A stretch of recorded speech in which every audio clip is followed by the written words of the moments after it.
What does it take to make workshops work? And how can we facilitate collaboration that sticks and leads to results?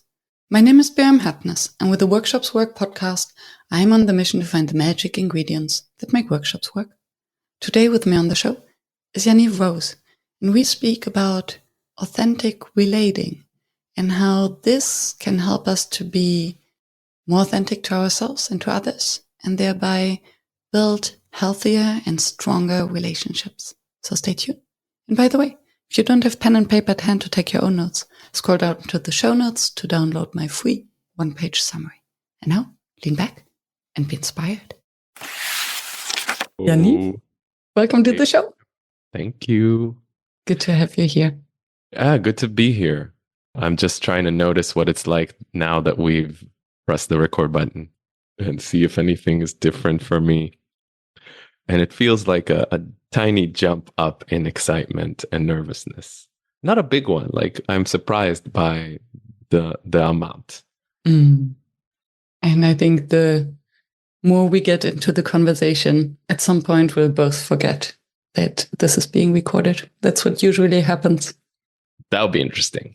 Yes. And before we dive into the conversation about authentic relating and the work you do, I always start with a warm-up question. When did you start calling yourself a facilitator? And actually, do you? I do. And honestly, I think that listening to your podcast and listening to this question many times actually helped me ground this. Yeah, because for a while I was like a coach or, like authentic relator, all this stuff came up. But actually, my big passion is taking groups through experiences. And what is that if not facilitation? And also facilitating, and we can get into that. What's facilitating also invades my life, and my relationships, if that makes sense. As a consequence of you practicing facilitation, so you mean facilitate your relationships more or the conversations you have? I think authentic relating, whenever we get into that, is the art of facilitating connection. So that's why it's like facilitating inception. It's like facilitating. How do we facilitate this? How do we co-facilitate our conversation, right? How do we make it easier for both of us to bring ourselves fully? Yeah, I love that. And it reminds me of one of the improv principles. Actually, two of the improv principles. One is yes-anding. So acknowledging what the other person has said and brought to the space and building on that instead of nullifying it or ignoring it. And the other principle is to make your partner look good at every moment. Exactly. Make your partner look good, because if you don't make them feel good in the conversation, then they're not going to feel safe to actually share, to actually bring what's real and what's true for them. Yeah, true. It's more about, on stage in improv, it's about looking good. But what it actually is, as you say, it's feeling good and feeling safe. And then interesting stuff happens. Definitely. More stuff is revealed. Yes. How did you get into authentic relating? And maybe before we go there, what is it actually for those in the audience who might not be familiar? Well, audience, welcome to Authentic Relating. I'll give you the elevator pitch, because every time people ask me this question, I have a new answer. But that answer can be very convoluted. So I also have the elevator pitch, which is it's a set of practices that is meant to facilitate deeper, more meaningful connections with yourself and with others. With yourself, because you have a relationship with yourself, right? You relate with yourself. And then how to bring that out to others. And what would be an authentic relating move right now to illustrate that is that saying this elevator pitch, I feel a little bored because I've said this elevator pitch so many times. And at the same time, I know it's efficient. Isn't it funny that we are so often told that we need this elevator pitch, and then we sit there and we formulate it and we sharpen it and we get it more straight. And the moment it comes out of our mouth, it loses the impact because it doesn't come from our heart anymore, because it's just too perfect. 100%. And I think what has helped me with that, interestingly, is doing poetry slam. Because this is, a songwriter, for example, performs the same song many, many times, hundreds of times, and still makes it feel alive, True. right? So creating a work of art is what I strive towards. And sometimes I'm like, all right, just let the elevator, this will be enough right now. So to maybe dig deeper in what's behind the elevator pitch, what does authentic relating mean to you and how do you use it? Oh, what a question, Miriam. I'm noticing that I'm excited to explore this right now with you specifically because, yeah, I have this sense that you get me and I feel safe with you. And even though maybe hundreds of people are listening right now, it still feels very, very intimate and very safe for me to explore something that's close to my heart, like the closest thing to my heart I can imagine. So thank you for this question. Thank you. And I would say that for me, authentic relating is a kind of like the tool that I am able to wield love through. I see your look. Can you tell me more? Yeah, I will. So I have inside of me this overwhelming energy that is, for me, best described as love. And authentic relating has been the most meaningful and useful tool for me to be able to shape it and wield it and express it in a way that impacts others, in a way that I want it to impact others. Does that make sense? Yeah. How's that to hear? I can relate to that, and I can, knowing you and having met you as a facilitator and a participant and a conversation partner, I see how this comes true in everything you do. And there's a part of me that wonders whether the audience will understand what you mean by that. I have trust in the audience to understand, and I appreciate you bringing this part. And it makes me curious of what would be like, what in your eyes, because I trust you as the person that's done this hundreds of times. And what would be the part that you think would be harder for people to receive? Yeah. Yeah. I think it would be interesting to understand the structure of this authentic relating. And I think we have practiced or showed it a little bit in this glimpse moment where you speak out, observing what's happening inside of you, asking how what you're sharing is impacting me, and thereby giving me the opportunity to share what's present in me. So it feels almost like bringing the inside to the outside. Yes. Which is a very daring thing to do, because very often we only listen to the dialogues between our ears, but we rarely reveal them. Yes. Yes. And thank you for bringing that. It makes total sense because so far, as you said, I've only been showing, but not really creating any structure around it. So thank you for naming that. And you're right. It's very vulnerable. But I think Brene Brown said that vulnerability is the currency of connection. And I wholeheartedly have experienced that.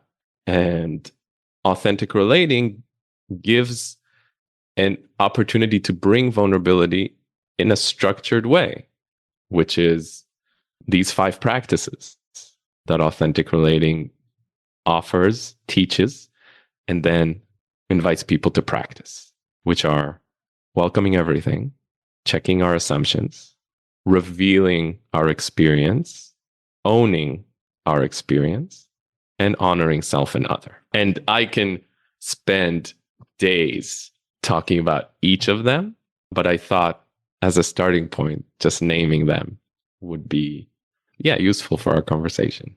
Yeah, thank you. I wonder whether it is the structure, the boundaries, the guidelines that help us to also lean into the space, as if once we know we have kind of a process to follow, we don't have to spend energy on that anymore and can then fully focus on, revealing what's there and being present in the conversation. Totally. I think, and my experience has been that when people come into an authentic relating space and workshop, they kind of have to trust me or believe me just in order to try this in the space, right? These like, why would this work, right? Why would these 5 things work? And then creating a space of what we call like the yoga of connection, because it's like a gym. It's an authenticity gym. It's a place where you practice these things to see, first of all, how you relate with them and see the impact of them. And at the same time, I want to bring up something that I observe you doing and that I find genius, because it also creates a container. Tell me more. It creates a container where we also know what the boundaries are. That in your sessions, you often say, okay, we're here to be vulnerable, but we are not at the vulnerability Olympics. Because I think these kind of conversations can very quickly go into the almost therapeutic or group therapy direction. And these have their place, but maybe not always. So how do you balance that? And how can you check in with the participants that they are still staying in this? Let me ask it differently. What's inside and what's outside authentic relating when it comes to this vulnerability Olympics? Great question. And I think this is what people, because you're using this concept of, therapeutic or group therapy as somewhat, I receive it in a somewhat negative way, somewhat in a way where it kind of invades spaces where it's, like without even consent in a way. That makes sense. And I totally understand that, because I think that the way that you say it, the way it lands for me, it's about opening up too much and being poked and prodded and analyzed in front of people, also in front of other people, and kind of pathologized and put into the DSM-5 in some way, right? And that's why I think authentic relating is it's therapeutic, but it's not therapy. And what's not in it is analyzing anybody, fixing them, rescuing them, changing them in some way. Like all of this stuff is not in the realm of authentic relating. We imagine that everybody is whole and resourceful and complete and doesn't need to change. And that if change occurs, it will happen organically by us revealing ourselves. For example, if I'm in a connection and a conversation with you and I start noticing that I'm judging you and I don't feel connected to you, I have these judgments that you're interested only in what you have to talk about and like don't have space for me or don't see me, like these judgments come up, then how do I feel? I feel disconnected from you. This is mine. Own my experience is the 4th practice. So I'm not going to say anything about you that condemns you, that you're not okay. I'm just going to share my experience. I feel disconnected from you. I notice I have some judgments about you. What's that like to hear? I'm giving you the agency of being like, you can relate with what I feel and share in any way. I think it will be useful information for you to know that I feel disconnected from you, but you will do it with it whatever you want. Wow. It's beautiful because it's dangerous. It almost feels like these waters, we're speaking out something that usually we don't. And so internally we're judging someone. Otherwise we wouldn't say it. And by saying it, we trust them to deal with it in a grown-up way, air quotes, or in a responsible way. So we are putting them into the responsibility. And this can be very confronting. Definitely. So that's why there's two things around here. First of all, like you shared before, the container. We're coming here and understanding that we're both moving, all of us coming to authentic relating, we're moving towards authenticity. We're moving towards saying things that we might not usually say in a normal conversation. So we're all both, because it's an exercise of, like, say, two people, me and you, but we're all accepting that there are things that we will say that we don't normally say, and hear things that we don't normally hear, to honor authenticity. That's one thing that's important for the container. And the second thing, that we're serving connection.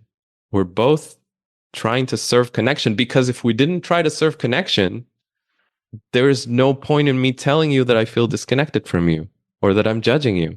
Yeah. I can just walk away.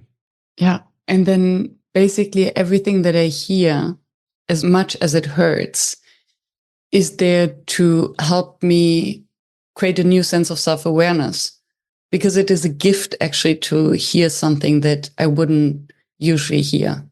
And then I wonder, is it a practice that you would also use for, let's say, groups who are in conflict, and maybe they didn't, because I think I can see two scenarios for this. One is, as you say, people come into the space to learn about themselves and to receive these hurtful gifts. And I think this can be extremely enriching to do it with strangers who might see you for the very first time, and then you get their perceptions unfiltered because you don't have history. But then it's also kind of safe because there's no history, there's potentially no future. And then you can just receive these gifts and take them into your real world.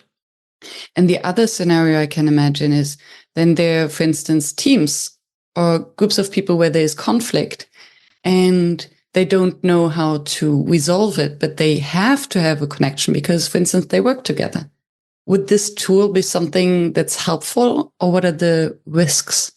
So I think it's very helpful because, I mean, we just had a corporate workshop about conflict. And this is where coming into a space of sharing my own experience in let me backtrack for a second. Authentic relating, it's two words. It's authentic, like whatever my actual true movement is, whatever is happening inside me. Relating is understanding that there's a person on the other side that might be difficult to receive what I'm giving, and honoring that and being tender and being gentle with my truth, which is, it's a very important thing, not just for teams and corporation where I have to, like, sometimes tread lightly because my livelihood is at stake. In every relationship. That's why I think it is useful. For example, in the workshop that we just did, someone was sharing about an exercise that we were doing about listening. And I asked what it was like to listen. And the person started to share about solutions. And I felt confused because I didn't understand what the share had to do with what I asked or the exercise. So I shared my confusion. I shared, like, oh, I'm noticing I'm confused because I'm not sure exactly what I told you, because I'm hearing you talk about solution, about, like, what you heard, you're already processing what you heard and you're already coming up with a solution. What I wanted to hear is, what was it like to listen in this way? And I know that creates space for people to be able to welcome whatever is happening to them in a corporate relationship. Like if I, as a facilitator, say to someone, I'm feeling confused because this is what I expected and I didn't receive that. What's that like to hear? Not putting any blame on them or not putting any expectation from them to be different, but just sharing my confusion and my state of being. There's a natural movement towards like, oh, let me clarify or let me reiterate, like realign. Yeah, does that answer your question? Yeah. How did the person react? I also related because I shared my confusion. I heard their response. I asked, "How did you listen?" And they shared, "I listened as a peer because we have this, and that." And then I kind of reframed it into the exercise. I was like, "Oh, so you were listening to the what, to the content that was shared, the actual verbal content that was shared." And they said, "Yes, I was listening to the content that was shared." And then I moved to, so did anybody listen to the how, to the other part of the exercise? So I created an ability for this person to receive it with grace, which I think is important for all of us. And they did. They thanked me after because it wasn't about me kind of sharing my confusion and like leaving it like that, which is also sometimes useful. Sometimes it's useful to let people relate with what's actually happening. But as a facilitator, I have the responsibility to also create a space of relating, especially in a delicate environment like a corporate environment. Yeah. Yeah. Thank you for this example. I also wonder, in this context, how is it received when someone is put in the spotlight like this in front of colleagues? Because I think that's a very unusual experience for many who work in the corporate sector and are more used to meetings or workshops where one person is speaking and everyone is either listening or answering to their emails. Is that a question? It's a reflection, which might trigger a reflection in you. It's, again, about context, I would say, because the context is we are here in a meeting where we need to listen to this person. This person has power dynamics. That's a whole other subject, which is so important to be able to bring yourself to be aware that we have power dynamics. It's a normal experience to be afraid to voice myself in front of someone that has power over me. And the only way to lower this threshold of fear is by making this explicit. And we rarely do that. Yeah. And I wonder how long it takes because I can imagine that there is an initial resistance, especially in a situation of conflict. Then you hear what's going on for the other person, how they relate. And then to be able to voice the resistance. And then there's resistance against the resistance and against this entire thing, because I think it gets us out of our comfort zone into a new context. And this is exactly why we run these authenticity gyms. Because authenticity gym. Yeah, because this is a practice. You're not going to be able to like learn about this and the first day walk to people and say like, oh, I noticed a lot of resistance to what you're saying right now. That could be terrifying, and we're not used to talking like this. Super vulnerable. However, by practicing, by going to the yoga class, you're able to get more and more comfortable with it, and practicing it with people that you're more and more comfortable with. I know many people that started authentic relating in a context of personal relationships and ended up bringing it into a work relationship. For you as a long-term practitioner and teacher, do you find it difficult to switch it off or to make the switch? Do you differentiate that sometimes you're like, this is a situation where I might stay away from my usual authentic relating practice? That's such a fun question. So there's a few part of me. One part that's pretty loud that says, I don't want to switch it off. Uh, like this is great. And being in a context where I can't authentically relate is draining to me. Mm. And this is who I am. Thanks to authentic relating, I've been able to be authentic, the most authentic I've ever been able to be, and discover new parts of myself through communication, through connection. So I wouldn't want to turn it off. And there's another part that says, of course I turn it off. Of course I turn in many, like if I'm new to a space, if there's a big group of people, like, social situations, if I'm talking to authorities or, like someone that has a lot of power over me, I do squeeze in a little bit of authentic relating, but mostly I stick to what is, Yeah. not taboo. What's easy to relate with. Yeah.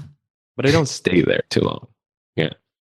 To me, this used to be common situations that I fell into. And now I just switched. And maybe you can relate to that. So I had moments with my mom where I would ask questions and ask her to share how she feels about things. And her reply would be, stop facilitating me. I am not your client. And then if I just imagine me replying with, oh, I feel surprised by hearing that. And I wonder, and there's a part of me. What makes you say that? And what are you actually suppressing? I think she might kill me. So let me challenge you there, Miriam, because the way that you presented it now is very, I would say robotic. It's like, oh, this is and this is the way that many people use this stuff, right? Like I saw a video on like corporate culture communication recently of like, thank you for sharing. Thank you for sharing. It's a very like, it's what I call not embodied because, and it's very difficult for me also to use this with my family. And at the same time, the ingredients that's missing there, I think, is emotion. Is not like, let me communicate this in a way that will be clear for you to understand. It's like, let me communicate this in a way that will impact you. Mm. And what do you mean by embodiment in this context? Because I have an assumption. I don't want to hear it from you. Embodiment means that it's not all here. It's not all between my ears, like you said. It's like it's in my heart. It's part of my natural movement. It goes through my whole body. It's a different thing than saying like, oh, I have resistance to hear this, which again is useful. But I'm imagining me being you in front of your mother and how I would react to that. And I would feel sad because I have a desire to connect with you. And I'm noticing I feel helpless and I'm noticing a desire to let this all go. But also there's still a deep desire to connect. And how can you not melt hearing this from your daughter? Thank you. Yeah, this was a very useful example. My absolute pleasure. And then I also now understand what you mean by saying something for the other person to understand versus to impact the other person. Because, and I think this is then, this mindset shift will also then transform the way we say it, that we will be able to say it for impact. Because if we want someone to understand, then there is this frustration because they just don't understand. But if we want to impact, then it comes from the heart. And we're like, oh, so this doesn't land. What else can I bring in the space? How can I bring more of me in the space so that it does have an impact? And usually, yeah, emotions have impact, whether we want it or not. Exactly. And Susan Campbell wrote this amazing book called Getting Real, 10 Truth Skills to like supercharge your relationships. And she talks about the fact that we mostly relate to control. Uh, like she did this experiment and she found that 80% of our communication is to control as a part of communicate. So communicate to control as a part of communicate to relate.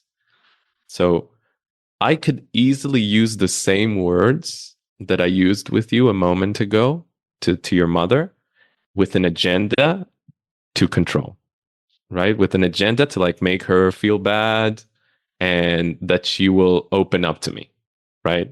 But the idea of relating is saying the stuff that is true for me, that is vulnerable, without expecting her to have the reaction that I want her to have. Mm-hmm.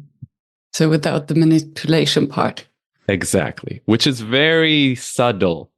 Yeah. It's very subtle.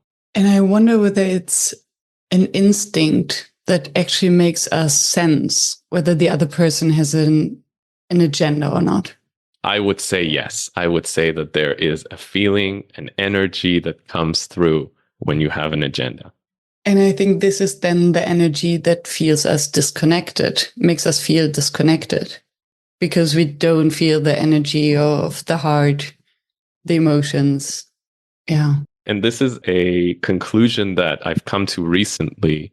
This is all coming towards, and this is relevant to workshops so much, self-agency and sovereignty. The way people will be able to show up fully and bring themselves fully is only if they have agency, full agency. And when you try to manipulate someone, you're taking away their agency. Mm. You expect them to have a specific reaction. And then what can they do except for either have that reaction or disappoint you? Huh. Yeah. It reminds me. So I try to follow the rule when I ask questions that I don't ask questions when there's only one answer or when I know the answer. And I think unconsciously, or I can relate it to what you just said, because asking a question when there is only one answer, I have an expectation, it takes away agency. And then it turns the situation into an interrogation or a test. Yeah. Exactly. And I hate tests. As someone with ADHD, I can hate them. Even without. Nice. When I think back of the context of having these authentic relating workshops or spaces where it's in a group experience, how do you close the container and prepare the participants to go back into the outside world? That's a great question. I've never been asked that question. I don't know if I've asked myself this question. I think the first thing that comes up as you ask this is integration, right? It's an ability to have a normal conversation about the experience that we just had together. Mm-hmm. You know, move a little bit away, not fully, but a little bit away from the authentic relating context and just have a normal conversation and a normal share of like, what was this like? What was my experience doing this? How do I relate to it? And kind of, you know, create a concept in our minds of like, oh, this was this. And now I can relate with this. It's not like a myriad of experiences that I don't know which one I need to relate to. No, it's a little box that I just created with my words that I can relate to now and I can have a relationship with and just present this ability and opportunity for people to be able to connect with this experience and make it meaningful in their lives. So also to disentangle it from the emotions by, putting it a bit on the meta level or getting the group into the meta level. I do have resistance to the disentangling it from the emotions, but definitely not putting emphasis on the emotions in that moment because people will have an emotional reaction to this. Usually people feel, and they include in it the fact that they feel very connected to themselves. They feel like there's some stuff that they want to dig deeper into, that they're curious about. Maybe they're also activated. Maybe they were also triggered, but it gives them an opportunity to express where they're at as we are finishing, like putting a little flag, like I'm here now. In the I'm here now, makes me wonder, how can someone start training the skill or doing it maybe with their colleagues or their families? What are the traps? Maybe where can it go wrong? And what would be your advice to get it started, to play with it? I think the trap is starting to share everything right away. I think the first step, and this is also the first practice of authentic relating, is welcoming everything. It's starting to notice how I relate with people. Like you just said something to me, like, how does it land for me? Like an internal process. How do I feel? How do I think? What do I sense when I'm with you? For example, it's easy to notice when you're drained after a conversation with someone, right? When you leave a conversation, like, oh, wow, right? So, can I get a trailhead of that? Can I start noticing during the conversation when I'm starting to feel drained and just relate with myself about it and welcome it? Be like, oh, I'm noticing that when this person talks to me in this way, I 1, 2, 3, 4, just with myself, and start kind of understanding how you're relating and accepting it. And like, oh, okay, I feel insulted by this person. Because as a recovering people pleaser, a lot of times I would be feeling something negative with someone and I would not accept it. I would be like, oh, I shouldn't be insulted, right? Or I shouldn't do this. And we do this to each other also. If someone says, I feel guilty, oh, don't feel guilty. Yeah. Too late. you know so the first step, I would say, is being willing to welcome whatever experience that you might be having, because I promise you that whatever experience you're having, it's human, and you are most definitely not the first that has experienced this. It almost sounds like a meditative practice to really sense what's going on. And this now makes me wonder and curious, how can we relearn that? Because as you said, so often we're told, and I think this starts very early, don't feel this, don't feel angry, don't feel sad, be happy. And then you collect this bag of things that you're not allowed to be. Exactly. That you are, but you're not allowed to be. Exactly. And I have the impression that, me included, it becomes more and more difficult to really notice how I feel in a situation and to accept that. So how can I learn that? We learn that. Well, this is where relationships are important, I would say, because in a relationship where you feel safe to bring parts of you that you are uncertain of, that you are not sure that they're okay, and having the other person, someone that cares about you, that understands you, that feels you, and is willing to not just hear you, but hold space for you and, receive you exactly like you receive so many others, and doesn't try to fix you. And that's why it's a practice of relationship, because you know what, Miriam, we are social. We need validation. We need acceptance from others. It's not, for me, it's not possible to grow only with the meditative practice. That's the first step. But I also have to reveal myself to others, in small amounts, and see how it lands. And if it lands positively, then I'll be able to bring more. So I wish I could tell you that you can do authentic relating by yourself. And you can, some of it, like you said, the meditative parts, but at some points it's going to have to meet the real world. And that's why we have connection yoga and authenticity gyms, so that you can slowly come out into the world and not have to do a headstand on your first in your first try. Yeah, thank you. I can see that, and how it's also an opportunity for any relationship to go deeper by daring to open up. Yeah. What's your remaining challenge, facilitation challenge? Oof, so many. I think putting myself out there is really hard for me, the practice of putting butts in seats as a facilitator, as a private sector facilitator, someone that does workshops for people, just strangers coming in. It takes for me a lot of energy to be like, hey, what I'm doing is good and you can benefit from it. And I'm good at it and it will change your life.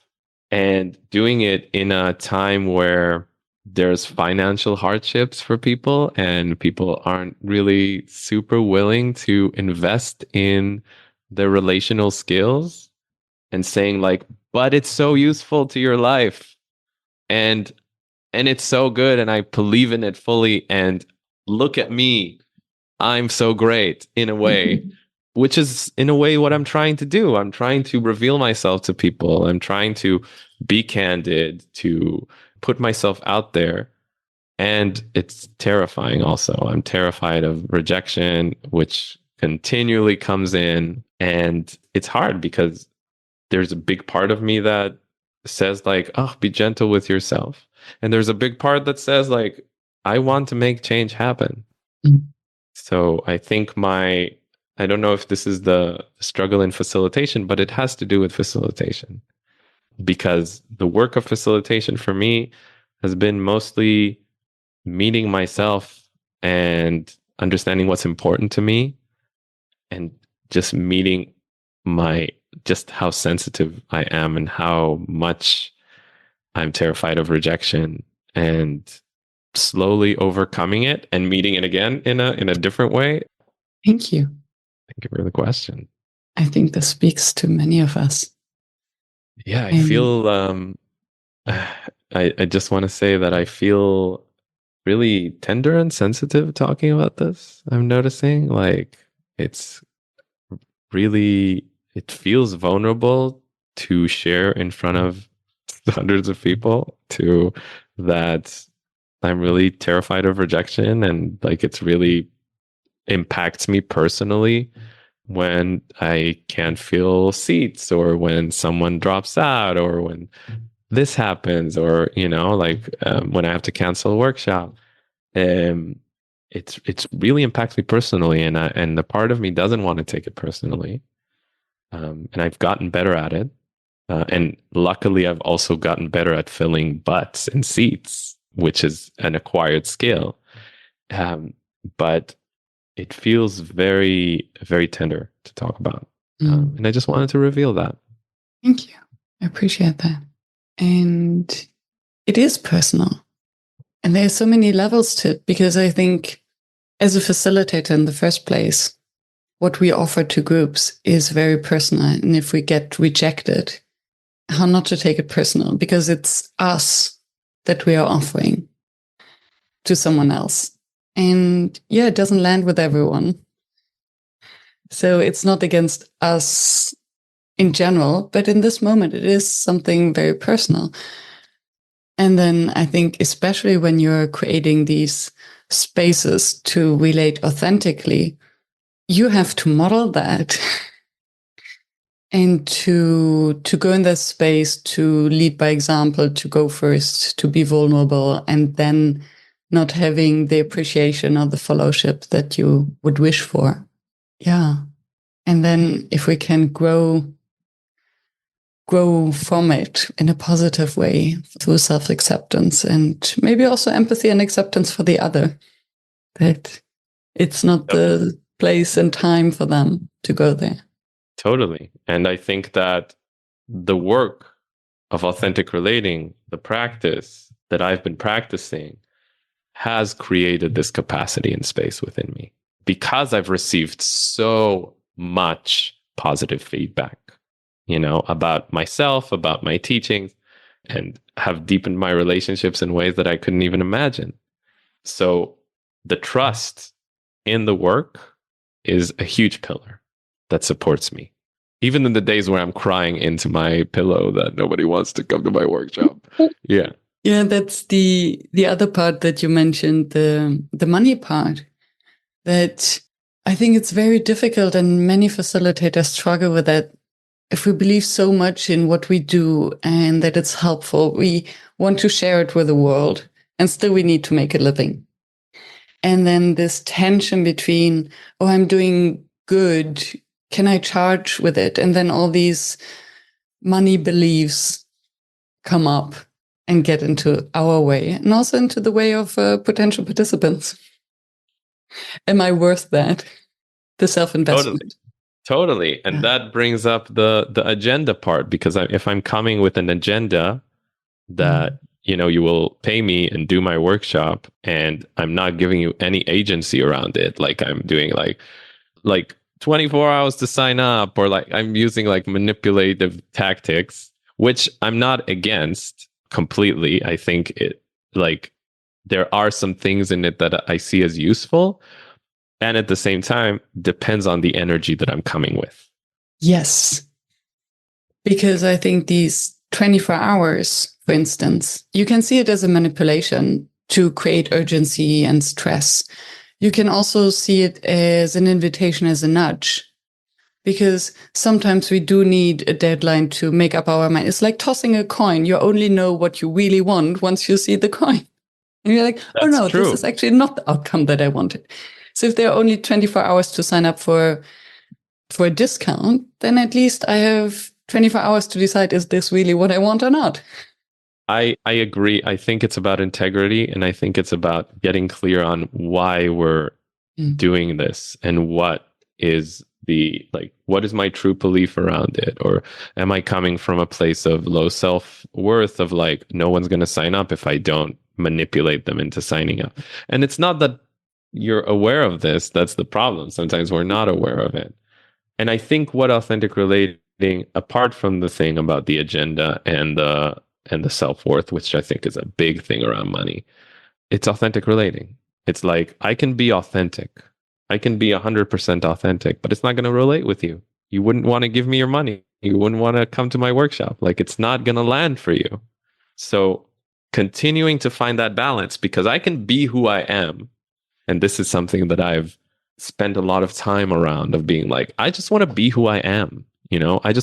I've felt so turned off when I was a child that I couldn't be myself. And when I started to discover myself, I just wanted to be who I am. And we're social species. Like, I want to change in a way that serves me and lands better for you. Yeah. And what just came up for me while listening is that the most terrifying thing we can do is to be fully ourselves, because I'm just making this up. The moment we get rejected, then we cannot blame the mask or the role we played. No, it's just us. Totally.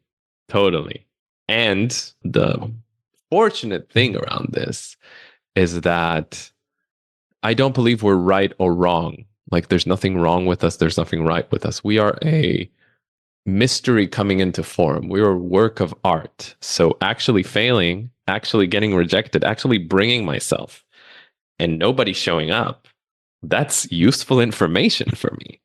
Like, this will be painful, and I have tomorrow. I'm not dead.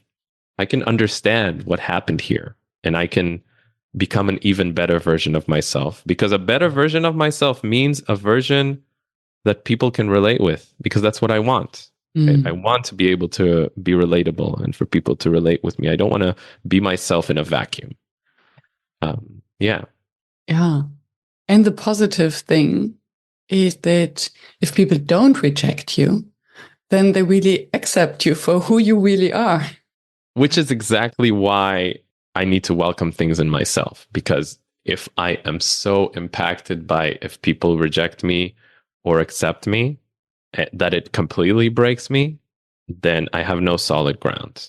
It's so beautiful to be accepted and wanted. And when you say, accept me for who I really am in that moment, right? It's not a blanket acceptance. Like, tomorrow, they might not accept something that I do.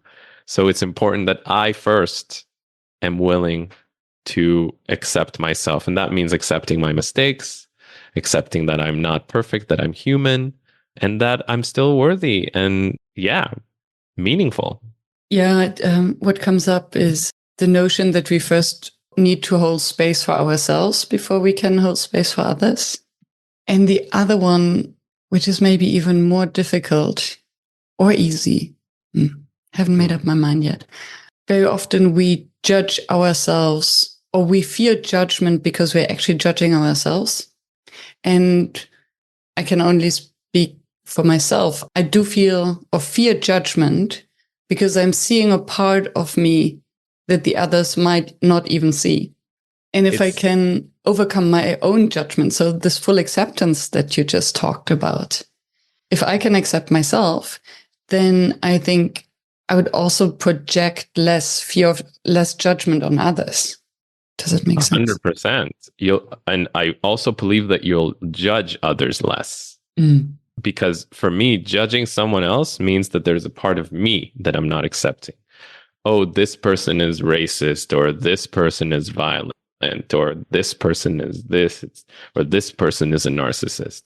How do I relate with my narcissistic parts, with my racist parts? Because let me tell you, we all have them. And if I'm not willing to accept it in myself, I'm definitely not going to be willing to accept it with others. Oh, I'm not like this.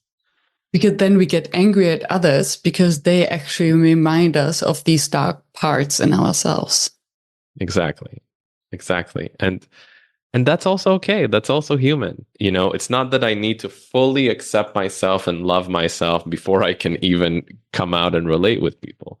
But it's like a ping pong. It's like, okay, so I accept this in myself. I'm willing to reveal it a little bit. Oh, it's like 15% of it. Is it okay? Is it accepted? Oh, nice. I'm getting energy and I can accept more about myself. And then I can come out again. It's like a ping pong. Yeah. I like that. And it feels less daring, similar to what you said in the beginning, how to start the authentic relating practice. Don't reveal everything at once. Don't go all in and then fall flat or risk having expectations or an agenda. I have a question for you, Miriam, because we've been talking a lot about authentic relating, and it relates to facilitation, but we haven't talked a lot about facilitation. And I'm curious what you're taking away into facilitation from our conversation so far. I can answer this question on different levels. So on the maybe more meta level, I think that facilitation as a craft and an art starts with facilitating ourselves and being okay with ourselves. And for me, this conversation is all about that. So how can we create a better relationship with ourselves, with others? How can we learn to be more self-aware through this practice? Receive more information about ourselves through this practice so that we can accept and thereby also accept the groups that we host. And on another level, I wonder and I'm curious how I can use this practice either in relating to participants and groups or to help them relate to each other. And I wonder, for like conflictual situations where, and I have this a lot, where in the corporate sector, there are teams or different parties and they disagree on something for good reasons. And somehow it doesn't seem as there's sufficient space to be with this disagreement to then discuss it, because there's all this personal stuff coming into the way and all these, is it maybe a fear of losing connection, losing face, losing a position that then doesn't allow colleagues to actually talk about what's relevant in an authentic way? That's so you have a question that you usually ask, and you ask, what make workshops fail, right? Mm-hmm. And this for me directly connects to that, because I feel like what make workshops fail is not wanting to make the implicit explicit. Yes. And from what you're sharing right now, what would it be like to bring these imaginations into the realm of explicit? It's like, I'm hearing what's going on here, and I'm wondering, is there a fear here of losing position? Is there is there anger here about this person taking the initiative without asking? Is there this? Is there this? Just thus throwing that into the space brings awareness to it. And it might be that nobody would admit that this is what's going on, and they might like stay in the realm of safety of information, but they will think about it and they will feel it, because then the question will be, is that what's going? And that opens up. Yeah. And I think throwing this in and then giving participants the opportunity to break into smaller group and to be in a conversation with each other. So how did it land for me? How much truth do I see in that? Then also creates a safe space for them, because you don't need to share this with everyone. Exactly. And I think you're touching on something that is also really important for workshop, is lowering the stakes. Lowering the stakes. If I'm in a breakout room with one other person, the stakes are much lower than if I'm with the whole group. If I'm role playing a scenario, if I'm talking about a scenario, not even role playing. Role playing is a little bit higher the stakes. But like if I'm just talking about a scenario of someone else having this is what we just did in the case study. In the conflict. Yeah, the case study. So if I bring a case study and I let people brainstorm on the case study, they're going to project themselves, of course. But the stakes are very low because I'm not talking about myself. I'm talking about like Thomas in this animal company. So once I'm able to lower the stakes, people are able to play with these ideas, and inevitably it will reach their conscious mind. Yeah. Right? Yes. Thank you for bringing that up. And you mentioning role play reminds me of this amazing activity we did once in one of your NDB workshops, where you took our 3 guiding principles, risk, respect, and generosity, and you asked participants to play out that guiding principle, that value. And I would be curious, what were your intentions and your thoughts behind this activity? And maybe you have done this before. Oh, of course not. Because I think that's maybe you can just share your experience and why you did it, and then see, because I think it can be a nice inspiration also for the listeners on how to bring company values into the space in a new way. Yeah, I joined Never Done Before. So I decided to try something that I've never done before. Surprise. And I came into this community that has, like, I've got my containers, the ones that I set up before every workshop. But this community has their container, right? And I wanted to honor that and also get to know it, because these words can mean different things to me, right? And this is all about relationships, right? How do the people in your community relate with each of these words? And that's what I wanted to find out. And so I asked people to take on the roles of these 3 principles and introduce themselves and to tell us about themselves as the principle. And then through that, I learned how these people and this community relates with these principles. And it gave me so much more information than if I would have presented a container of 3 words that I personally relate with, maybe in a different way. I love that. And I wonder whether one could even push it a little bit further to have the principles have conversations with each other to see where does one stop and where does the other start, and what are potential conflicts between these principles, and which one is then stronger is maybe the wrong word, but how do they relate to each other? I think that is extremely useful, because a lot of times in corporate workshops about values, right? And people throw in words, what are our values? But it starts with what my value, how I relate to this value. And because it could be easily like we don't see this in the same way. So we can say this is our value, but I see it in one way and you see it in a completely different way. And then what did we create together? Yeah. It's not explicit. It's like, oh, generosity is this for me. Oh, and for me, it's actually completely different. And we won't know that until the stakes are high. Yes. And they're competing against another value. And maybe a value that you have your own value. And then it's the collective versus the personal, the individual. Exactly. And then how do we bridge that? By revealing it, by putting everything on the table. Only when all the pieces of the puzzle are on the table can we solve the puzzle. Mm. If I'm hiding pieces under the table, then we're going to be like, oh, where's this piece? And then the puzzle would not make any sense.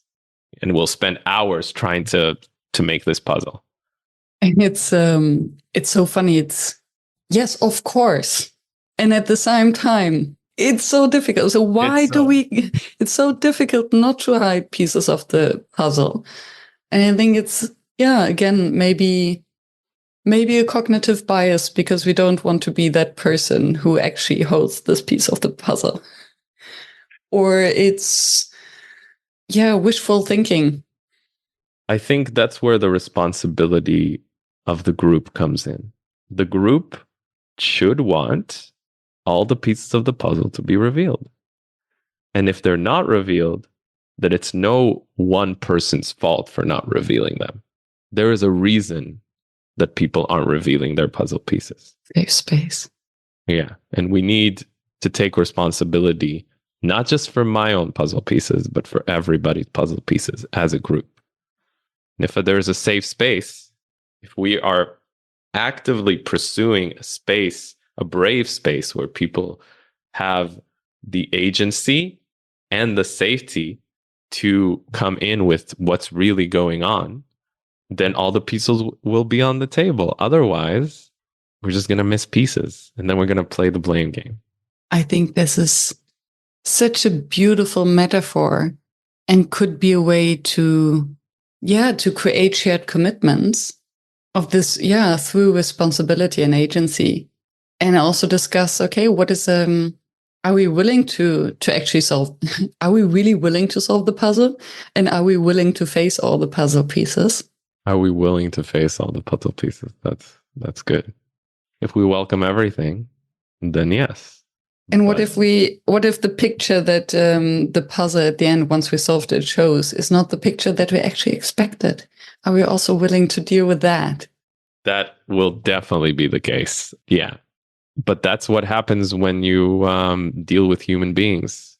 And this is what's also exciting about dealing with human beings, that you can't control anything and they will exceed your expectations.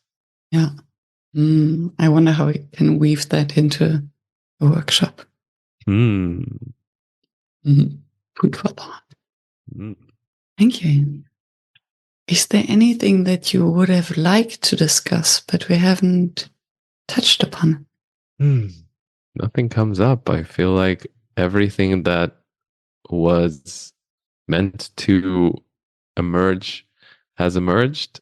And I can also imagine like speaking to you for hours about this. Someone wants to learn more about... Is there anything that you feel like? I feel similar. It's funny how conversations sometimes just have this natural point where it's like, oh, this feels complete. Which doesn't mean that there is not more to discuss or areas that could have been explored deeper. I imagine that we felt safe to bring all the puzzle pieces. I like the picture. Me too. If someone wants to take the first steps into authentic relating, wants to either read about it, learn about it, or practice one little thing, what would be your advice? So there are 2 books out there from 2 of my mentors, either Conflict Equals Energy by Jason Diggs or Authentic Relating by Ryle Castano. I recommend both of them. You're welcome to check me out. Also, follow me, and either on my website, yanivrose.com, or at Yaniv, the line thing, bottom line, Rose bottom line. You'll put the links there. I put the links in the show notes. Yeah. On Instagram, thank you. And you'll find out. I'm doing a live retreat here in Thailand, and just sold it out. I'm very excited. Congratulations. Thank you so much, especially after talking about all this. Yes.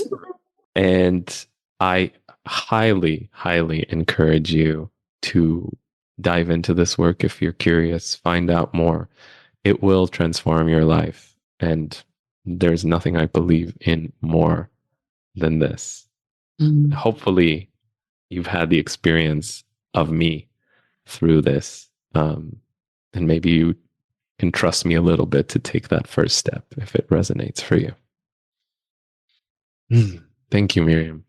I'm really grateful for being able to express myself to you, because I feel really safe and welcomed and loved and appreciated. So I'm grateful for that. Thank you. Thank you for co-facilitating this conversation. My pleasure. Thank you for staying tuned and for listening until the very end. I hope that you found the inspiration and the wisdom that you are looking for. And I hope that you will subscribe to the show so that you never miss any of the interviews with another inspiring facilitator from across the world. I'm devoted to continue this podcast and to deliver weekly an episode that maintains the quality that you expect and you deserve. And if you would like to help me to maintain this quality and to keep the podcast free, please help us. Visit workshops.work/support to make a small donation to keep the podcast free. Thank you so much. I hope to be in your ears next week.